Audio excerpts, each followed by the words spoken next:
moom mooy illustré kàddu Serigne Saliou Gueye pour ñu def transition muy New Deal technologique Sonko mise sur la jeunesse et la souveraineté digitale. Mais balaa ñuy songu li léegi lan lañ mën a tënk léegi par rapport à ce débat concernant cette dette. li ñu war a wax mooy gis nga dette boobu qu'est-ce qu'il faut retenir Serigne Saliou Gueye. Ce qu'il faut retenir. oui ma wax ko Sénégalais yi. mooy bor boobu bor la de 426 milliards. 650 millions d'euros. 450 milliards. bon virgule je crois 37. bor la boo xamante ni c'est légal. les TRS là c'est légal. gis nga ni nga mën a demee def appel public à l'épargne. ni nga mën a demee lancer benn eurobond. noonu nga mën a demee aussi def benn TRS. mais risques yi. waaw risques yi pour fàttali. léegi nag mais risques yi. en cas de défaut de paiement moom la risques yi. xam nga en cas de défaut de paiement ki nga xam moom nga seqal moom dafay jàpp ne moom nga war a njëkk a fay. moom nga war a njëkk a fay mais l'avantage mooy nit ñi aussi duñ ko wax c'est que eurobond bi nga xamante ne yow da nga koy jël à un taux de 11%. mais fii le taux est à 7%. léegi nag ministre des finances aussi moom xam na nan lay apprécier li muy leb ak lu mu dul leb. parce que loolu aussi mooy métier am ki nga xamante ne moom lañ teg foofu moom risques yooyu ñuy wax mais il les a évalués loolu moo tax ñu teg ko foofu ñoom ils ne sont pas mieux placés que Cheikh Diba pour mën a évaluer risque bi nga xam moo ci am. Cheikh Diba bu ko jàppoon ne risque bi dina yóbbu Sénégal ci guuta Cheikh Diba n'allait pas du tout le faire mais ñee seen wàllu boobu xam lu ñu bëgg mooy mettre le Sénégal dans une situation financière étouffante que dëkk bi nañ sentir ne dëkk bi métti na or malgré loolu tey gis nañu ba léegi ñoom Sénégal ni mu mel nii moo dàq ni nga xamante ne moom Sénégal nekkoon sous l'ère de Macky Sall te loolu moo leen naqari loolu kese moo leen naqari léegi nag ñoo ñuy wax ay FDR ak ñan ñoo ci nekk c'est-à-dire que des politiciens retraités ñoo ci nekk gisu ci benn figure nouvelle et c'est ça le mal de ce pays ñun on a un pays boo xamante ni mu amuñu une régénération de en tout cas de nouveaux hommes politiques de nouvelles femmes politiques ñi ñu am yëpp pratiquement c'est des classiques c'est des has-been ñoom rek la recyclage waaw ñoom rek ñoo fi nekk c'est des gens qui sont là qui se recyclent mais ñooñu ils étaient avec Diouf ñenn ñi ils étaient avec Wade ñenn ñi ils étaient avec Macky aujourd'hui ñenn ñi peut-être ils vont toquer à la porte de Diomaye président. Voilà le problème de ce pays. soo ci gisoon tey une figure nouvelle bu émerger comme Ousmane Sonko l'a fait sous l'ère de Macky Sall. ba pare di indi ay idées yu bees su boobaa Sénégal mën nañu am yaakaar mais ñun suñu malheur mooy. ñi fi nekk ñi en termes de politiciens. mooy ñoo xam ne tey ils sont c'est-à-dire fi ñu gën a jekk. mooy les cimetières politiques. plutôt que sur la scène politique. jërëjëf Serigne Saliou. ainsi que aussi cette société civile. Cette société civile qui est complice de tout ce que fait aujourd'hui ces gens de l'opposition.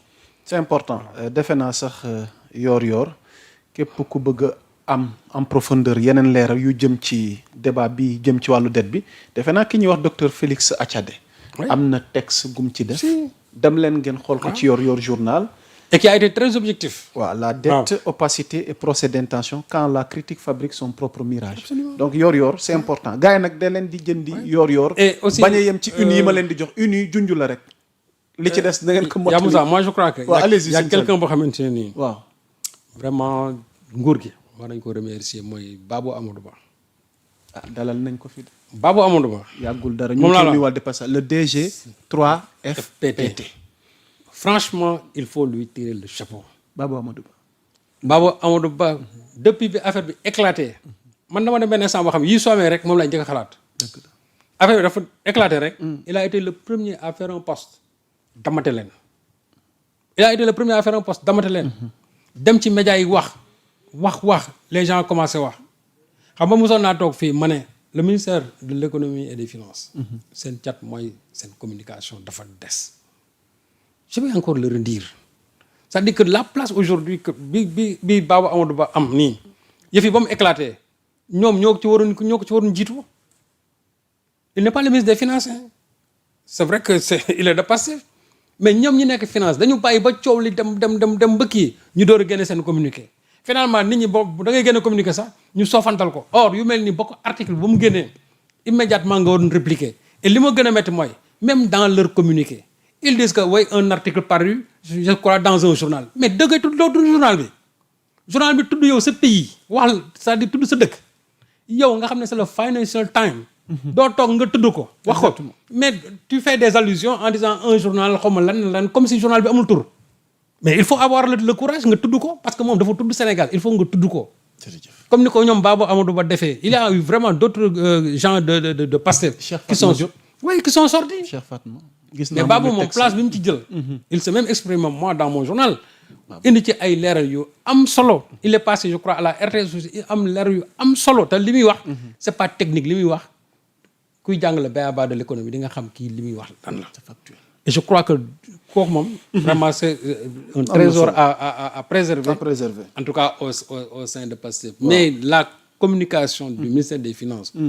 war nañ ko gën a densifier. ñu yeesalaat ko. waaw non il faut qu'on war nañ ko gën a densifier. waaw ministère boobu communication ñu fi war a yeesal bëri na. waaw moom laa la wax war nañ ko nag gën a densifier. parce que lii boo gisee lu ko indi rek. mooy presque déficit de communication mooy indi lu mel nii. jërëjëf.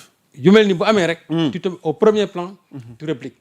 macha allah. ñu war a dem ci plateau yi ñu war a dem ci réseaux sociaux yi yow le ministre nga xool yow aussi nan ngay intervenir parce que boo leen bàyyi le terrain libre. opposition bi gis nga leen ak seen i communiqué yu dul jeex ils vont occuper l'espace. te li ñuy wax tout simplement rek la nature a horreur du vide bu fekkee ne ñoom seen baat rek la ñuy dégg. finalement les gens vont se dire donc ñii est-ce que li ñuy wax du dëgg. exactement. voilà.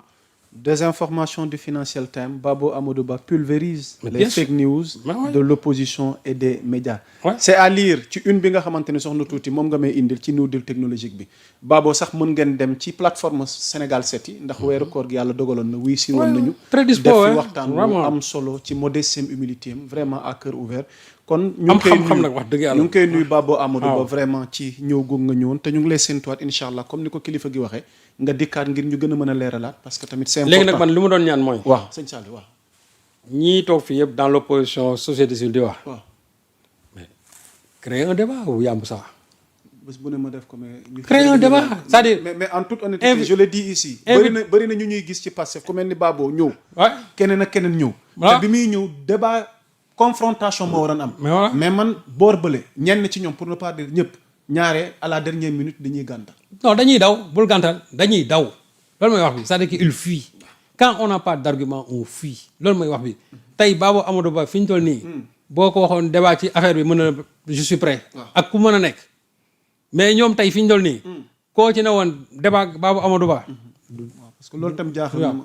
loolu tamit bëggoon naa ko leeral waaw. ci askan wi balaa ñu naan non léeg-léeg équilibre. non ma ne la Pastef rek ngeen ñoom di daal invité xool diw rek ngeen di gis invité. nga taas mii di wax guddeeg bëccëg non taas nee na Sonko la soxla. waaye non taas bala muy song na jaar ci Jean-Michel ba pare yaa ngi dégg taas bala muy dem yow suqu Sonko taxaw na la soxla naa la ci benn mbir particulier ñu wax ci ah yow booba léegi nga koy tànqam lu nga naan Sonko laa soxla waa déet mais kii moom lañ dénk yow la ngay ŋaañ moom lañ ko dénk Azer ba ngay ŋaañ guddeeg bëccëg xale bi moom lañ ko dénk xale bi ne la yow mag mi kaa ñu toog ñu waxtaan ci mbir mi nga daw naan ko sa kilifa laa soxla déet waaw mais jaalal ci moom soo ko écrasé ba pare nga dem ci kilifa gi mais yow jaaloo suq bi ba pare da nga bëgg a dem jël mbër mu mag bi déedéet doy na waar. loolu mooy wax bi macha allah ñoom daal fi ndel nii tey waaw.